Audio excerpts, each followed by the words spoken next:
Discuss करेंगे civil procedure code 1908 के topic पे। और आज का हमारा जो टॉपिक है वो है differences between degree and order. Order और डिग्री के बीच में क्या अंतर है, आज इस लेक्चर में हम लोग यही जानेंगे, यही डिस्कस करेंगे। तो लेक्चर को स्टार्ट करने से पहले अगर आप मेरे चैनल पे नए हैं तो नीचे दिए गए सब्सक्राइब बटन पे क्लिक करें, चैनल को सब्सक्राइब करें, बेल आइकन दबाएं ताकि आपको डेली लेक्चर मिल सके। अगर आपको कोई समस्या है लॉ से रिलेटेड तो आप कमेंट बॉक्स में कमेंट जरूर करें। तो स्टार्ट करते हैं आज के लेक्चर को।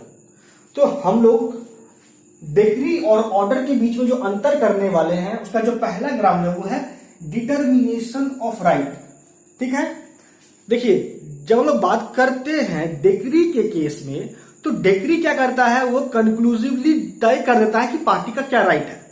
जैसे मान लीजिए प्लेंटिफ है, डिफेंडेंट है, प्लेंटिफ ने सूट इंस्टीट्यूट किया किसी मैटर को लेके, ठीक है, किसी मैटर को लेके डिस्प्यूट राइज हुआ प्लेंटिफ डिफेंडेंट के बीच में, प्लेंटिफ ने सूट इंस्टीट्यूट किया, वो जिस मैटर को लेके डिस्प्यूट हुआ था वो मैटर कोर्ट गई।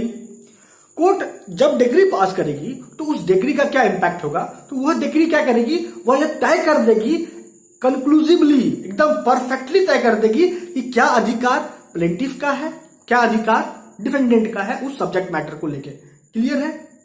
लेकिन वहीं दूसरी ओर जब हम लोग ऑर्डर को देखते हैं तो ऑर्डर जो है पार्टी के अधिकार को कंक्लूसिवली तय नहीं करती है। ठीक है, डिग्री कंक्लूसिवली यह बता देती है कि क्या अधिकार है पार्टी का, लेकिन दूसरी ओर जब हम लोग ऑर्डर की तरफ देखते हैं तो ऑर्डर जो है यह नहीं बताता है कि वास्तविकता में क्या अधिकार पार्टी का है। क्लियर, समझ में आ गया डिटर्मिनेशन ऑफ राइट के ग्राउंड में दोनों के बीच में अंतर।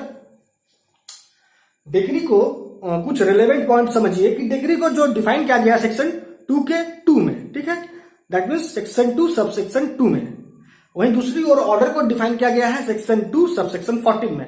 देखिए दोस्तों, डेफिनेशन में हम लोग आज इस लेक्चर में नहीं जाते हैं डिग्री और ऑर्डर का, क्योंकि अगर हम लोग डेफिनेशन के बारे में जानने की कोशिश करते हैं डिग्री और ऑर्डर के बीच में, तो डिग्री और ऑर्डर का क्या डेफिनेशन है इस पर हम लोग आज चर्चा करते हैं तो वीडियो बहुत ज्यादा बड़ा हो जाएगा। हम इसको अलग से डिग्री क्या होता है और ऑर्डर क्या होता है इसको अलग से लेक्चर देंगे। आज हम लोग टू दी पॉइंट रहते कि क्या अंतर है दोनों के बीच में। ठीक है, अब आता है पॉइंट नंबर 2, डिवीजन के ग्राउंड पे। देखिए जब हम लोग डिग्री की ओर देखते हैं तो आप ये देखिए कि डिग्री को फर्दर डिवाइड किया गया है, दैट मीन्स कि डिग्री के कुछ प्रकार होते हैं। लेकिन दूसरी ओर जब हम लोग ऑर्डर को देखते हैं तो ऑर्डर को फर्दर डिवाइड नहीं किया गया है। जैसे देखिए जब हम लोग डिग्री का बात करते हैं तो डिग्री फाइनल डिग्री होता है, प्रिलिमिनरी डिग्री होता है, पार्टली प्रिलिमिनरी पार्टली फाइनल होता है। ठीक है, कोई भी क्वेश्चन अगर तय हुआ है सेक्शन 144 के तहत तो वो भी डीम्ड डिग्री होता है, डिग्री माना जाता है। ठीक है, तो कुछ प्रकार है, दैट मीन्स कि डिग्री को डिवाइड किया गया है सेवरल काइंड्स में। लेकिन वहीं दूसरी ओर हम लोग जब ऑर्डर को देखते हैं तो ऑर्डर को ऐसा नहीं बांटा गया है। ठीक है, ऑर्डर के प्रकार नहीं होते हैं। ठीक है, लेकिन कुछ ऑर्डर होते हैं जो इंटरलोकेटरी ऑर्डर होते हैं। ठीक है, समझ में आ रहा है पॉइंट, और कुछ फाइनल ऑर्डर होते हैं। लेकिन जब हम लोग सेक्शन 2 सब सेक्शन 14 के अकॉर्डिंग देखते हैं, ऑर्डर मीन्स ऑर्डर। ठीक है, वहां पे नेचर नहीं बता रहा है कि ऑर्डर इंटरलोकेटरी होगा या फाइनल होगा, सिर्फ ऑर्डर बताया, ऑर्डर का मतलब क्या। समझ में आ रहा है पॉइंट। वहीं दूसरी ओर जब हम लोग सेक्शन 2 सब सेक्शन 2 देखते हैं ऑफ दिस सीपीसी तो उसमें बताया गया है कि डिग्री के कितने प्रकार होते हैं, डिग्री इतना इतना प्रकार का होता है, जैसा कि मैंने अभी आपको बताया। क्लियर, समझ में आ गया। डिवीजन के ग्राउंड पे देखिए आप कुछ रिलेवेंट पॉइंट भी जानिए। 1976 संशोधन के पहले जो सीपीसी में जो 1976 में संशोधन हुआ उसके पहले अगर कोई भी क्वेश्चन तय होता था, दैट मीन्स डिटरमाइन होता था सेक्शन 47 के तहत, तो उसको डिग्री मान लिया जाता था। ठीक है, लेकिन इस संशोधन के बाद ऐसा नहीं रहा। क्लियर, समझ में आ गया पॉइंट। कि कहने का मतलब कि अगर 1976 के बाद 1976 में जो संशोधन हुआ सीपीसी में, उस संशोधन के बाद अगर कोई क्वेश्चन तय हुआ है सेक्शन 47 के तहत ऑफ द सीपीसी तो फिर वह डिग्री नहीं माना जाएगा। क्लियर है। अब आते हैं नेक्स्ट पॉइंट, अपील। अपील के आधार पे देखिए डिग्री और ऑर्डर के बीच में कैसे अंतर बताया गया है।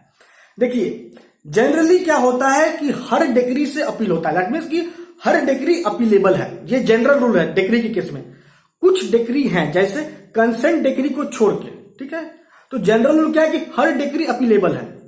लेकिन दूसरी ओर जब हम लोग ऑर्डर को देखते हैं तो ऑर्डर में जनरल रूल क्या है कि हर ऑर्डर अपीलेबल नहीं है, कुछ ऑर्डर को छोड़ के। क्लियर। लेकिन अब आपके माइंड में क्वेश्चन आना चाहिए कि ऐसे कौन कौन से ऑर्डर से अपील होगा, है ना। तो देखिए, इसके लिए हम लोग को देखना होगा सेक्शन 104 और इसके साथ साथ ऑर्डर 43 रूल 1। ऑर्डर 43 रूल 1 में टोटल नंबर ऑफ 18 ऑर्डर्स हैं जिससे अपील हो सकता है, ठीक है। और वहीं दूसरी ओर जब हम लोग देखते हैं सेक्शन 104, तो 104 में टोटल ऐसे 5 ग्राउंड्स हैं, जब 5 ऐसे ऑर्डर्स हैं जिससे अपील होता है। जैसे कुछ आप समझ लीजिए, सेक्शन 91 या 92 के तहत अगर पर्सन अप्लाई किया कि उसको अनुमति मिले, कोर्ट में अप्लाई किया कि उसको अनुमति मिले सूट इंस्टीट्यूट करने को लेकर सेक्शन 91 या 92 के तहत, अगर उसके एप्लीकेशन को अगर रिजेक्ट कर देती है कोर्ट, ठीक है, उसके एप्लीकेशन को अगर रिजेक्ट कर देती है कोर्ट, तो फिर उस रिजेक्शन ऑर्डर से वो अपील करेगा, ठीक है। क्लियर समझ में आ रहा है। अगर मान लीजिए कोर्ट किसी व्यक्ति को डिटेन करने का निर्देश दी है तो उस ऑर्डर से भी अपील होगा। तो से कुछ ऑर्डर है जिससे अपील होता है और उसका प्रोविजन हमने आपको बताया। क्लियर।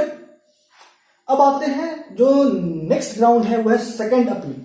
अब सेकंड अपील के ग्राउंड में दोनों के बीच में कैसे अंतर बताया गया है यह जानते हैं।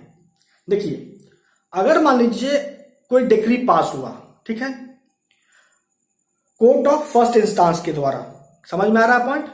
हम लोग सेकंड अपील के ग्राउंड में डिफरेंशिएट कर रहे हैं। तो अगर कोई डिक्री पास हुआ है कोर्ट ऑफ फर्स्ट इंस्टांस के द्वारा, यहां पे कोर्ट ऑफ फर्स्ट इंस्टांस का मतलब क्या, तो वह कोर्ट जो कोर्ट अपनी ओरिजिनल जुरिस्डिक्शन को एक्सरसाइज करते हुए कोई डिक्री पास किया है, तो उस डिक्री को हम लोग कहते हैं फर्स्ट, माफ कीजिएगा, उस डिक्री को हम लोग कहते हैं, उस डिक्री से जो अपील होता है उसको हम लोग कहते हैं फर्स्ट अपील, ठीक है। समझ में आ रहा है। उस डिक्री से दैट मीन्स कि अगर कोई डिक्री पास हुआ है उस कोर्ट के द्वारा, जो कोर्ट अपने ओरिजिनल जुरिस्डिक्शन को एक्सरसाइज करते हुए पास की है, that means court of first instance के द्वारा कोई डिक्री पास हुआ है, तो उस डिक्री से जो अपील होता है उसको हम लोग कहते हैं फर्स्ट अपील, ठीक है। उस डिक्री से फर्स्ट अपील होगा। क्लियर समझ में आ गया। उसके बाद अगर मान लीजिए कोई डिक्री पास हुआ उस कोर्ट के द्वारा, जिस कोर्ट ने अपने अपीलेट जुरिस्डिक्शन को एक्सरसाइज करते हुए डिक्री को पास किया है, ठीक है। दैट मीन्स कि अगर कोई डिक्री अपीलेट कोर्ट के द्वारा पास हुआ है और उस डिक्री से अगर अपील होना है तो उस डिक्री को हम लोग कहते हैं सेकंड अपील। क्लियर है। और सेकंड अपील जब भी होगा तो कहां होगा, तो हाई कोर्ट में होगा। क्लियर। और इसके लिए हमको देखना होता है सेक्शन 100 ऑफ दी सीपीसी। वहीं दूसरी ओर जब लोग ओरिजिनल ऑर्डर का बात करते हैं तो ओरिजिनल ऑर्डर से तो अपील होगा, लेकिन अगर कोई ऑर्डर अपीलेट कोर्ट के द्वारा पारित हुआ है, पास हुआ है, तो फिर उस ऑर्डर से अपील नहीं होता है। दैट मीन्स कि सवाल नहीं उठता है सेकंड अपील का ऑर्डर के केस में। क्लियर।